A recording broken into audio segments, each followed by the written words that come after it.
Actually, I hate to come back right away, but there was something else. I've been watching, like me, a lot of people are sick with liver disease these days, and I'm watching some people on YouTube, and it induces a lot of guilt in me. Because here I am walking through the liver transplant evaluation that I probably don't need. My insurance is paying for it. I'm getting better. You know, I have resources and people on my side. And like, I watch these people and they're like, I have a 5-hour drive to my hepatologist. I can't work. I can't drive. I mean, I don't drive either. And living in LA, that's probably not great, but I get around, you know, I do what, you know, I have the help I need. And I'm not saying they don't deserve it,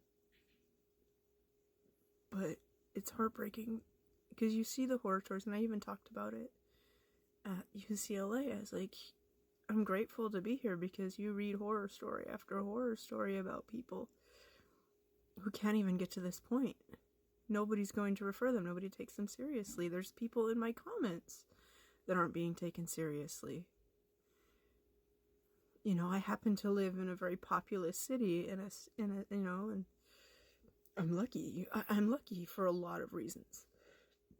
I'll tell you one of the main reasons I'm lucky. I got into my gastro because when I first saw the elevated enzymes on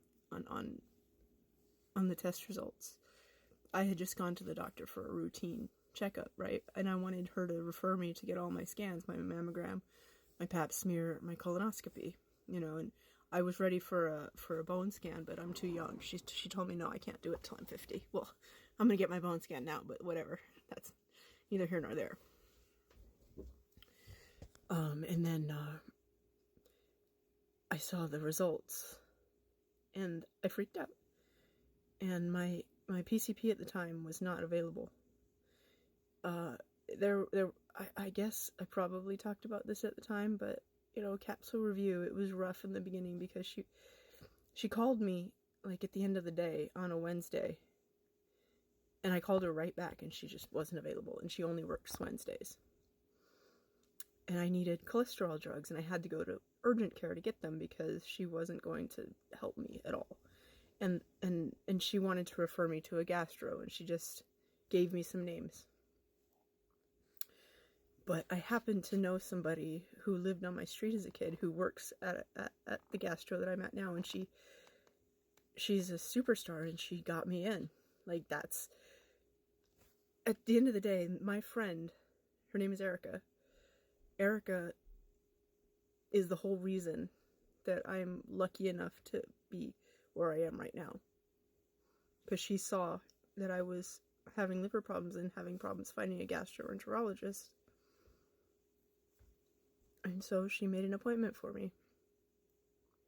I mean, I tell her, like, you saved my life, you know, and even though technically I think she did, because the gastro gave me Ursodiol. So yeah, you know, and I see these people, and they don't have an Erica. They don't have anybody who works at a gastro, and they don't have anybody who works at a gastro who is eager to learn and who takes patients seriously. Like, she took it seriously from the get. She was, you know, I mean, admittedly, it was horrifying because she saw the labs and it was like end-stage cirrhosis right away. And I was like, oh, geez. And that was scary, you know. And that, like, within a month, she had me accepted at UCLA. And at the time, I was like, you're rushing me into this. And I was scared because, you know,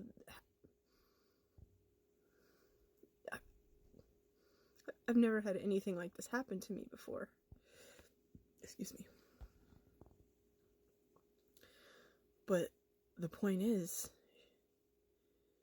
she took me seriously enough, and she cared enough to make sure that I was where I needed to be. Because she really believed that I was going to die soon. She really believed I had end-stage cirrhosis. And the test that she gave me confirmed that, even though now, even looking back and confirmed by my UCLA doctor, these proprietary tests, they're not, she doesn't put a lot of stock in them, and it says right there on the test, it's for people with suspected non-alcoholic fatty liver disease, nothing else. And that's not my problem. My problem is PBC and celiac.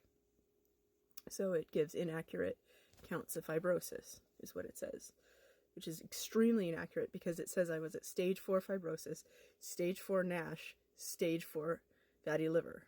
Like, basically, that test said that, like, my liver's just black with disease, you know.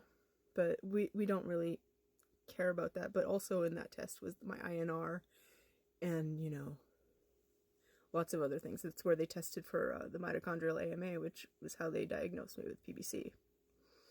Because of my ALP was elevated, and I have a very high concentration of that mitochondrial AMA. I think normal is like, let's just say less than 50, and I had 150, so it's very elevated. So I do have PBC, like, yeah. But I think they just caught it early enough that the damage was caused by the celiac, probably. I'm curious about the CT scans and the portal hypertension, though. Because, again, I keep saying this, they saw the varices in the CT, but they did not see them in the endoscopy. So, was there portal hypertension? There's gastropathy, but, you know, I've you know, in the swollen spleen. But are those getting better? It's possible to have portal hypertension without cirrhosis. The imaging did not see cirrhosis at all. I mean, definitely not end-stage cirrhosis with nodules and everything. My liver smooth, good size. Portal, the veins are great, you know, but anyway, so I watch these people and I hear their stories and I think, gosh, I'm like an imposter at this point because I'm already probably just gonna be okay, like just okay, just like a normal person, and I entered this world thinking like this. I feel like an interloper. I feel like I don't belong. I feel like I was too lucky, and it's not fair. I'm glad I am where I am. I'm glad that I'm going to get better, and I probably, knock wood, won't need a transplant. But it breaks my heart. Because there's nothing I can do to help anybody, you know.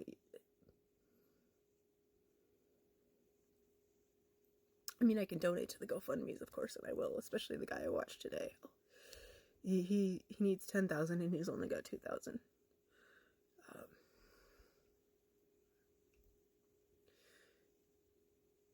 And I know this is actually pretty normal. I think, you know, when somebody gets better, it's hard to feel like an imposter.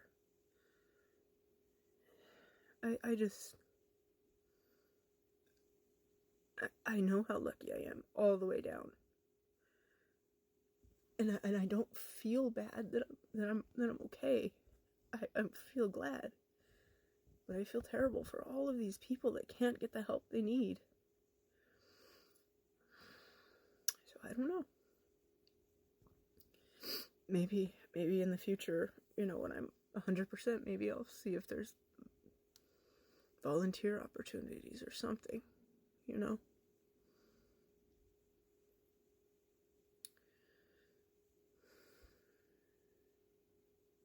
It's messed up. So that was what's been like at the back of my head. It's the joy of finally coming to a place where I believe I'm going to be okay, but also like other people aren't. Anyway, I'm getting all worked up and I'm fine. Anyway, that's it. Thank you for watching. Have a good day.